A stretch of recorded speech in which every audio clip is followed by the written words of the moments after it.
विश्वानि देव सवितर्दूरितानि परासुवे यद्भद्रं तन्मे आसुवे। आर्यवेद दर्शन पर आज का जो मेरा विषय रहेगा वो रहेगा महापुरुषों के उत्तम विचार ग्रहण करने योग्य हैं। अगर हमारे ऋषि मुनियों ने हमें पहले रास्ता ना बताया होता तो हम इतना ना पहुंचने पाते, इतना ना जानने पाते। इसीलिए वैसे तो परमपिता परमात्मा ही गुरु है भाई, हमको ज्ञान ऋषियों ने दिया और ऋषियों की आत्मा में ज्ञान परमपिता परमात्मा ने दिया। तो इसलिए मैं आज उन ऋषियों के ही ज्ञान की चर्चाएं करूँगा। देखिए, खाया हुआ अपना नहीं होता, पचाया हुआ अपना होता है। इसी प्रकार कमाया हुआ धन अपना नहीं होता है, पितु परोपकार में लगाया हुआ धन अपना होता है। जो हम अपने धन से दूसरों की सेवा करते हैं, दान करते हैं, वो धन हमारा अपना हुआ, वो अनंत जन्मों तक हमारा इस आत्मा का साथ देता है। शुभ कर्म खुशी को हम जितना लुटाएंगे उतनी हमारे पास अधिक आएगी। फिर आया है नंबर 3, गरीब वह नहीं जिनके पास कमी है, बल्कि वह जो अधिक चाहता है। भाई, अधिक चाहने वाला तो हमेशा ही गरीब रहेगा, क्योंकि उसकी जब इच्छाएं बढ़ती जाएंगी, शांति है नहीं तो गरीब ही रहेगा। इसलिए जो हमारी मेहनत पुरुषार्थ से परम पिता परमात्मा ने हमें दे दिया, हमें उसी पे सब्र संतोष करना चाहिए। गलती करने पर उसे छिपाएं नहीं, वरना वह अपराध हो जाएगी। अगर हम गलती को दोहराते रहेंगे तो आगे जो गलती हमें दंड रूप में दंड मिल रहा है गलती का, उसे एहसास करेंगे तो आगे हम गलती ना करेंगे। गुणी अपने कर्तव्यों और गुणहीन अपने अधिकारों पर ध्यान देते हैं।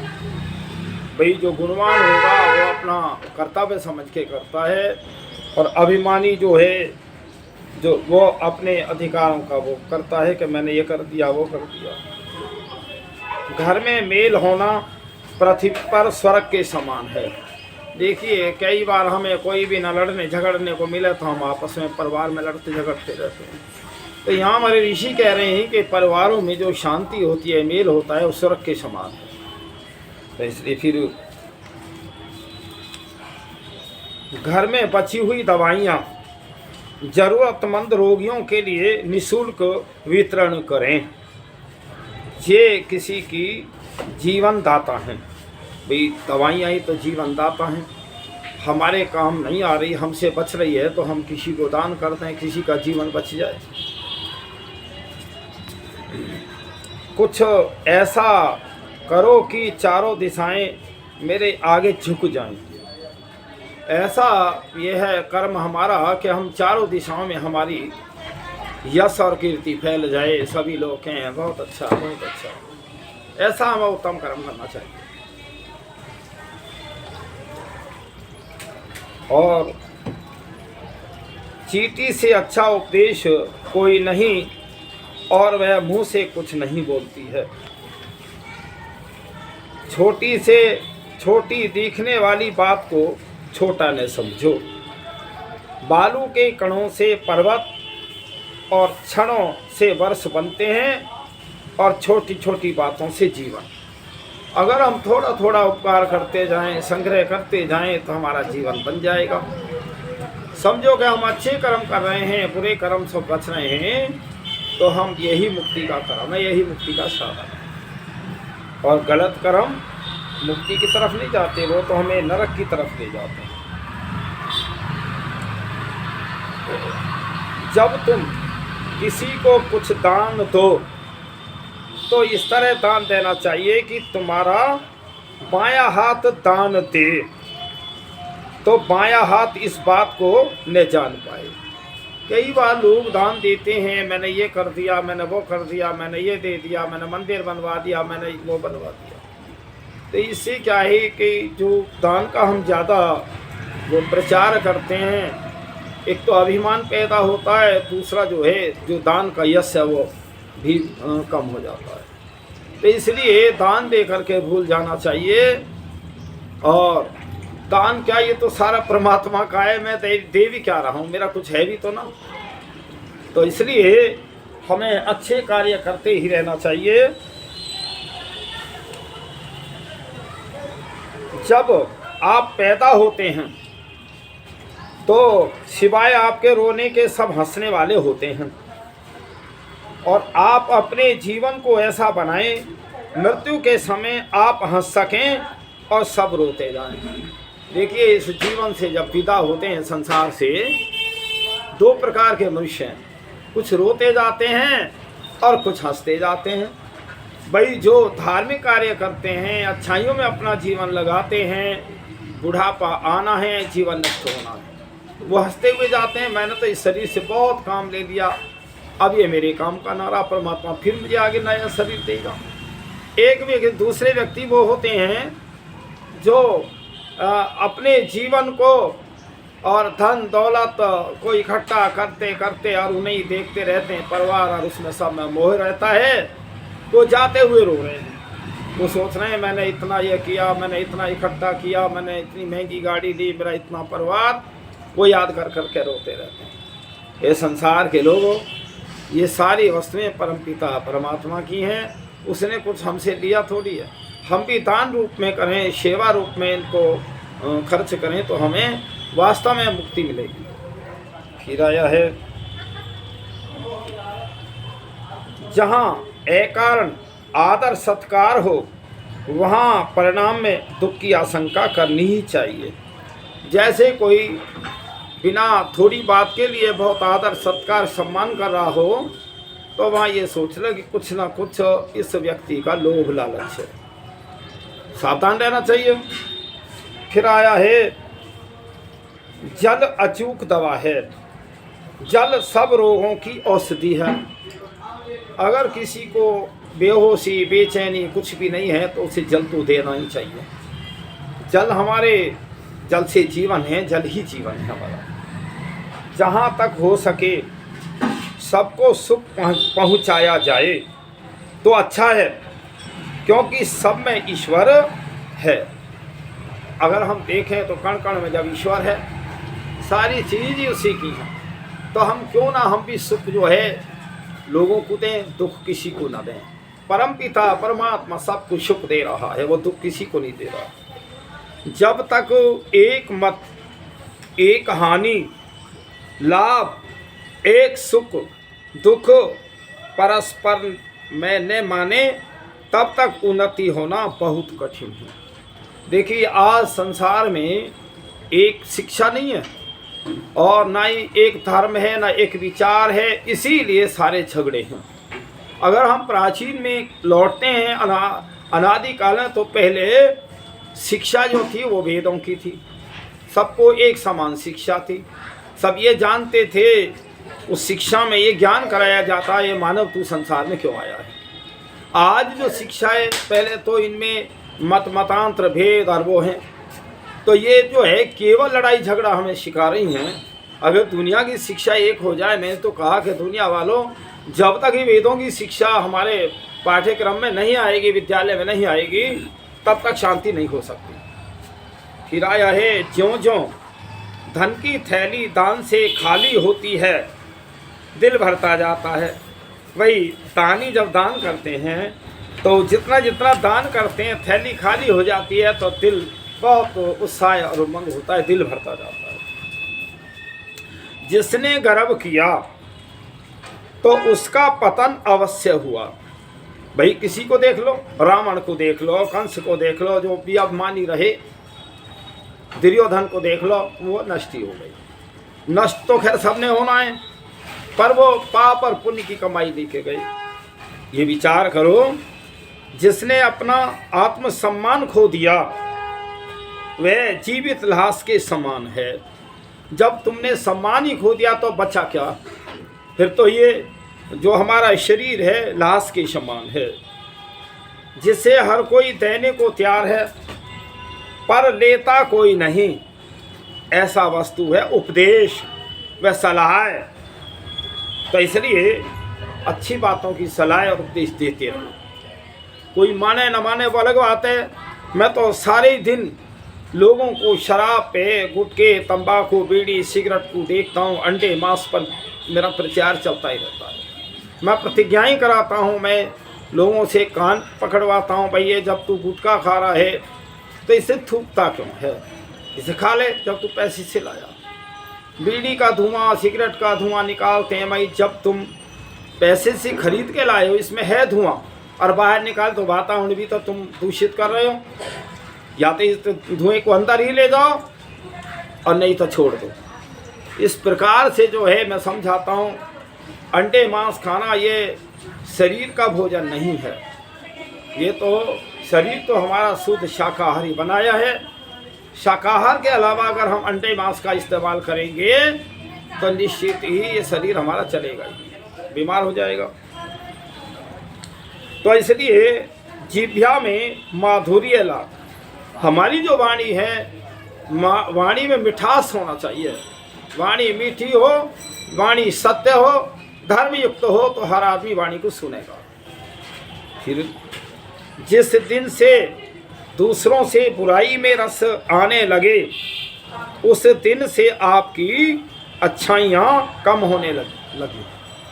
जब तुम दूसरे की बुराइयाँ करते रहोगे तो तुम्हारी अच्छाइयाँ कम हो जाएंगी। जिसने खुद को वश में कर लिया उसकी जीत को देवता भी हार में नहीं बदल सकते। भाई जिसने अपने मन को काबू कर रखा है, अपनी इंद्रियों को काबू कर रखा है, तो देवता या कोई भी कैसे बदल सकता है फिर उसको? क्योंकि इस संसार में हमारे ही कर्मों का फल मिलता है और कहीं से नहीं मिलता। परमात्मा हमारे किए कर्मों का फल देता है। जिनका अंतःकरण गंभीर होता है वे छोटे होकर भी बड़े बड़े काम कर निकलते हैं। जैसे आँख की पुतली का तिल कितना छोटा होता है तो भी वह आकाश को अपने अंदर देख लेता है। तो देखिए जिनका अंतःकरण गंभीर, शांत चित्त होता है, क्रोध नहीं आता, तो वो बहुत अच्छी बात को ठीक समझ लेते हैं। या उदाहरण की जैसे हमारी आँख का जो तिल है वो छोटा सा है और कितने सारे उसको देख रहा है जहाँ तक इसकी नज़र जा रही है। तो इसलिए हमें अपने अंतःकरण को शुद्ध पवित्र रखना चाहिए। जिन्हें सुंदर वार्तालाप करना नहीं आता वही सबसे अधिक बोलते हैं। भाई जो समझदार होंगे वो नाप तोल के बोलेंगे, और जो वैसी बड़बड़ करने की आदत है वो तो आधाधुंध बोलते ही रहते हैं। जिंदगी का हर कदम दिखाता है कि कितनी सावधानी की जरूरत है। हमारा प्रत्येक कदम जो हमें दिखाता है कि तुम्हें कितना सावधान रहना। जीवन का लक्ष्य महान हो। देखिए मैं तो परमात्मा से भी प्रार्थना करता हूँ, लोगों में भी चर्चा करता हूँ। जिस दिन भी मैं जाऊँ तो उस दिन में यज्ञ हवन करता हुआ ही जाऊँ। मैं दैनिक यज्ञ करता हूँ, अच्छे कर्म करते करते जाऊँ और गलत कार्यों में मेरा मन और चित्त ना हो। तो इसी प्रकार जब तक हम जाएं कर्म करते जाएं और अच्छे कर्म करें भाई, ऐसा नहीं। तो इसलिए जीव की शुद्धि ही हमारा आदर्श हो। तो देखिए जो जीवात्मा शुद्ध पवित्र हो जाता है तो जीवात्मा को ही तो कर्मों का फल मिलता है। तो हम जीवात्मा हमारा शुद्ध पवित्र हो। बहुत लोग मैं सुबह शाम तक मैं चर्चाएं करता हूँ, मैंने तो ये झूठ नहीं बोला, मैंने वो नहीं कहा। मैंने कहा भाई ये सारी जो तराजू है, तोलने का जो कांटा है वेद है। मैं कहता हूँ मैंने कोई झूठ नहीं बोला, मैं तो गलत नहीं किया। आप वेदों को पढ़ के तो देखा, ऋषि मुनियों के विचारों को जाने, तब तुम्हें पता लगेगा तुम्हारे अंदर कितनी बुराइयां हैं, कितनी अच्छाइयां हैं। तो फिर जो ताकत हमें ईश्वर स्तुति से मिलती है वह आदित्य है। वास्तव में जब परम पिता परमात्मा के दर्शन होते हैं, आत्मा में जो शक्ति मिलती है वो और कहीं किसी से मिल ही नहीं सकती, क्योंकि सर्वशक्तिमान तो परम पिता परमात्मा है और उस शक्ति को जीवात्मा ग्रहण करता है। ऐसी शक्ति और कहीं नहीं प्राप्त हो सकती। तो हमें सुबह शाम बैठ करके उस परम पिता परमात्मा से शक्ति मांगनी चाहिए, उसी से हमें बुद्धि मांगनी चाहिए। तो फिर जो मरना नहीं चाहता वह जीना भी नहीं जानता, और जिन्हें मूल्य जीने का मूल्य वही पहचानते हैं जिन्हें मरना आता है। तो देखिए मरना क्या है। मरने को तो लोग आत्महत्या रोज कर रहे हैं, ये मरना नहीं है। मरना तो यह है किसी देश धर्म की खातिर हमारा बलिदान भी हो जाए तो वो है। फिर जो अपने ही स्वार्थ को लेकर और जिंदा रहता है उसमें और पशु में अधिक फर्क नहीं है। हमारा ये जीवन क्यों है, हम अपने ही स्वार्थ के लिए जिंदा हैं, अपने स्वार्थ के लिए कमाते हैं, तो कोई जीवन पशु और हम में कोई अंतर नहीं हुआ। ये जो मनुष्य जीवन है उपकार के लिए मिला है, सेवा के लिए मिला है, धर्म के लिए मिला है। अगर हम इन कार्यों से वंचित हैं तो फिर मनुष्य जीवन का कोई लाभ नहीं। खाने पीने के लिए तो हर प्राणियों का जन्म है, तो इसलिए हम अच्छे ही कार्य करना चाहिए। जो पाप में फंस जाता है मानव है, जो उस पर खेद प्रकट करता है वो देवता है, और जो उस पर घमंड करता है वो दानव है। कई बार बहुत दुष्ट राक्षस किसी को मार करके किसी का धन लूट करके फिर गर्व दिखाते हैं, वही तो दानव है, वही देव राक्षस है। और जो अपने किए गलतियां हो जाती हैं पछताएं तो वो देवता है।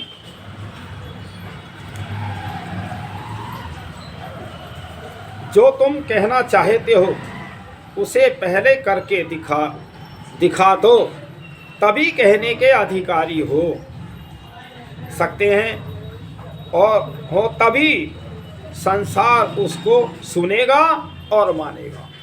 हमारा चाल चलन कुछ हो, कहते कुछ हैं, तो संसार के लोग नहीं मानेंगे। इसलिए जो कहते हो वह पहले व्यवहार में लाओ, जीवन के उसमें लाओ, तब लोग सुनेंगे।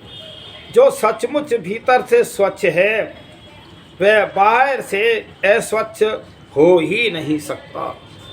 हम सुंदर कपड़ों से नहीं, हमारे मन के विचार, अंदर के विचार शुद्ध पवित्र होने चाहिए, बुराई ना हो, असत्यता ना हो, अधर्म ना हो। तो इसलिए तो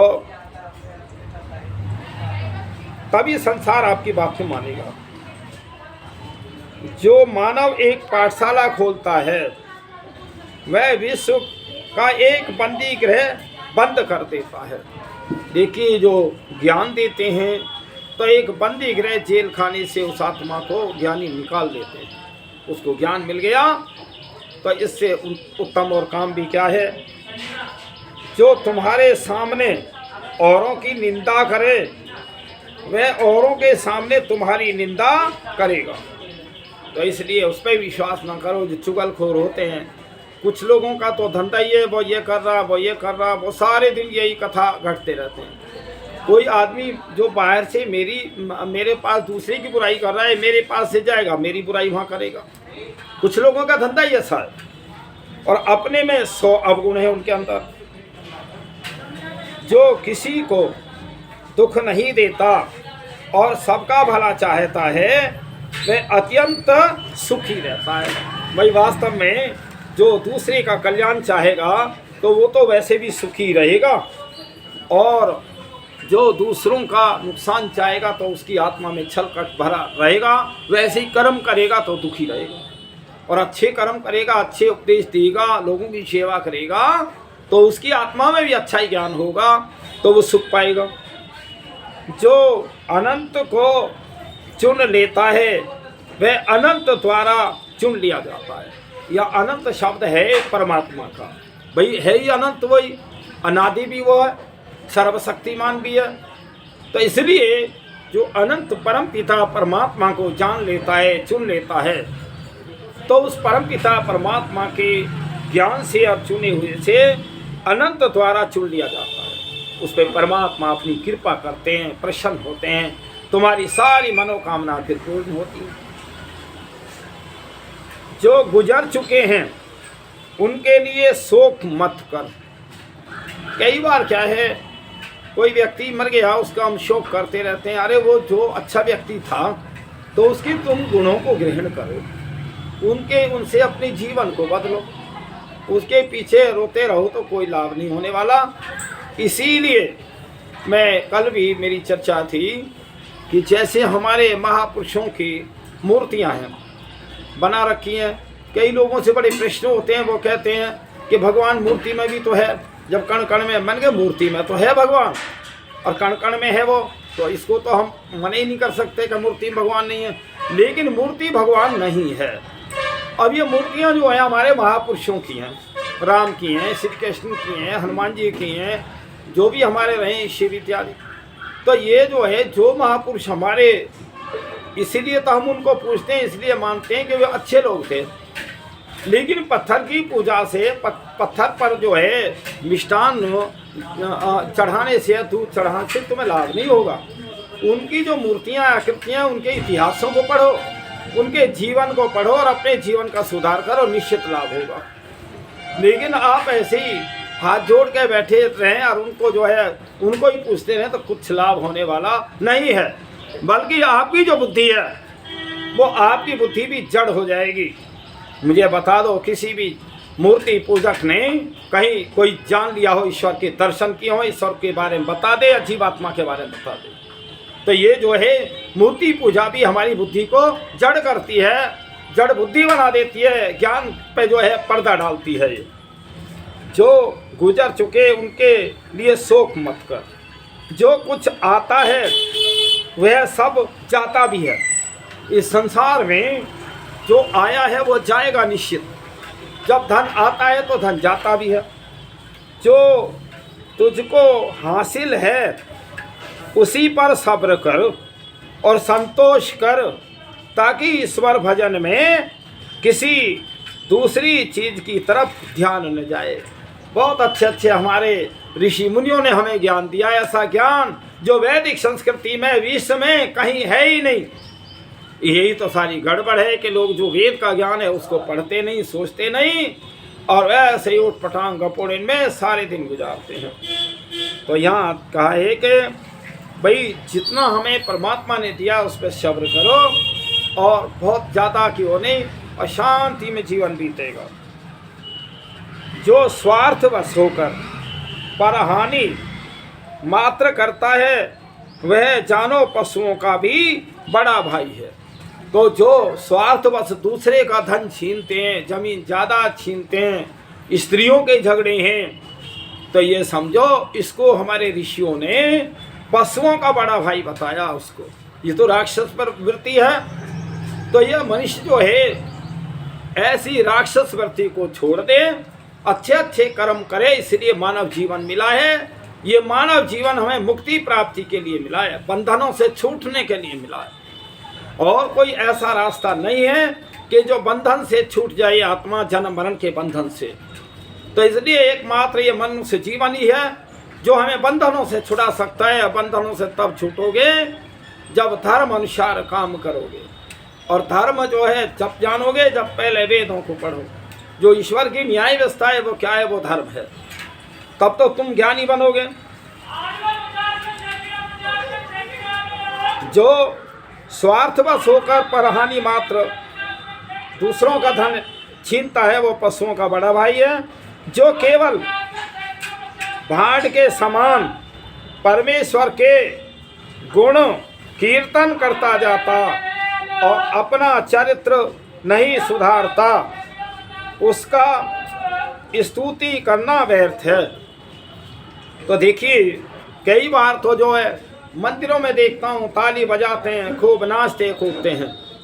तो क्या ये यही मंदिर इसीलिए हैं जो अपना चरित्र नहीं सुधारता, चरित्र की वहाँ पुस्तकें नहीं होती या चरित्र के विद्वान नहीं होते, तो ऐसे भाड़वत नाचने कूदने से कुछ लाभ होने वाला नहीं है।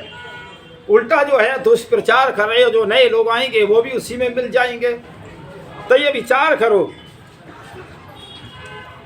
जो धनाढ्य सुपात्र को और धर्म की वृद्धि के लिए दान करते हैं उनकी कीर्ति चिरकाल तक ठहरती है। देखिए, धन को जो धर्म में लगाते हैं, अच्छे कार्यों में लगाते हैं, विद्या में लगाते हैं और कहीं वेदों के मंत्र यज्ञशालाएं बनवाते हैं, उनके बहुत देर तक जो उनकी जो लोग याद करते हैं। जो व्यक्ति निश्चय कर सकता है उसके लिए कुछ भी असंभव नहीं है। जो दुश्मनी से डरता है उसे कभी अच्छे मित्र नहीं मिलेंगे। तो इसलिए जो एक गिट्टी मार देना फेंक के तो सुनता कहीं मैं आपको तो देखिए, अगर हमें सच्चाई की बात कहनी है तो हमें बुराई भलाई नहीं देखनी है। इसलिए बात अच्छी लगे बुरी लगे, बात को सत्य कहो, धर्म के अनुकूल कहो, तो निश्चित ही लोग आपकी बात को समझेंगे और मानेंगे। तो देखिए, ये मनुष्य जीवन बहुत शुभ कर्मों से मिलता है, इसे हमें कभी बुराइयों में नहीं लगाना चाहिए। आज विश्व की जनसंख्या लगभग कहते हैं 8 अरब है। 8 अरब मनुष्य सारी दुनिया में है। एक विद्वान कहते हैं 1.5 बाई 1.5 किलोमीटर 2.25 किलोमीटर में 8 अरब परमाणु नन्हे नन्हे कीटाणु मक्खी मच्छर पशु पक्षी इतने। देखिए कितना बड़ा, इसका तो किलोमीटर हम गिन भी नहीं सकते दुनिया का कितना है। लेकिन और मनुष्य जो है इतना सा तो 1.5 बाई 1.5 किलोमीटर में इतने और अन्य पशु पक्षी हैं। तो आप इसी से एक दृष्टांत से लगा सकते हैं कि मनुष्य जीवन कितना तो है। मनुष्य जीवन ही जो अन्य योनियों में ये आत्मा कष्ट पाती है, उसका एकमात्र अगर साधन है मुक्ति है। और मुक्ति जो मिलेगी तुम्हें मनुष्य के जीवन में ही मिल सकती है। इसलिए परमात्मा ने तुम्हें मनुष्य का जन्म दिया है और अच्छे अच्छे पुस्तकों का स्वाध्याय करके वेदों को पढ़ करके लोगों को अच्छा ज्ञान दे करके मुक्ति प्राप्त करो या हवन करो, दोनों समय संध्या करो, तो निश्चित आपकी मुक्ति होगी और निश्चित कल्याण होगा। मेरी वीडियो को ज़्यादा से ज़्यादा लाइक किया करें और जितना तुम समझते हो उतना जो है लोगों को भी यह ज्ञान दिया करो। और जितने आपके रिश्तेदार मित्र हैं, जितने आपसे संपर्क जुड़ा है आपके फ़ोन से, सब में जो है मेरी वीडियो जानी चाहिए। मैं ऐसा जो है आपसे एक निवेदन कर रहा हूं। और देखिए, मेरी वीडियो में प्रत्येक वीडियो में उसके प्रश्नों के उत्तर उसी में हैं। आप कई बार सुन लें, अपने आप समझ में आ जाएगा। तो मैं भाई सभी को एक ये निवेदन कर रहा हूं कि मेरी वीडियो को ज़्यादा से ज़्यादा प्रसारित किया करें। इतना ही कह करके ओम शम।